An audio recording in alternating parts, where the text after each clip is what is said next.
Hey guys, can I talk? No talking in this one? Just looking?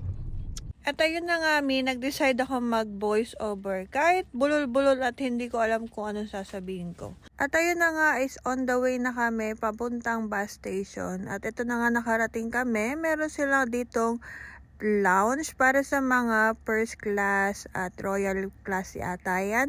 So ayan, ang pinili ko talaga is first class lang kasi sabi nila is yung royal is parang hindi kasya sa malaking, alam nyo na, bodybuilder.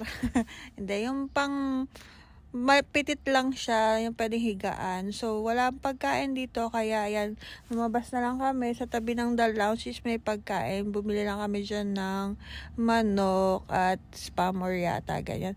So, dumating na nga yung aming bus. Bali, ang flight namin.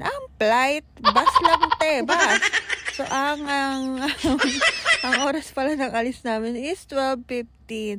Alam nyo ba, ang daming istorya dyan sa ticket na yan. So, ganito, nag-book kami, papuntang Baguio, like, late na talaga. Sobrang late na yung pag-book namin, sobrang hassle. Alam nyo ang ginawa namin para makabili kami ng ticket kasi sold out na talaga sa bilihan online. So, ang ginawa namin, tumawag kami doon sa Victorliner, ang available na lang is kailangan mong bumili doon sa kanilang station. So, ang naisip ko is umorder na lang kami through pabilis sa Grab. Kasi sabi ng asawa ko is punta daw kami doon sa Victorliner. Sabi ko hindi, may naisip ako. So, ayan na, nakasakay kami.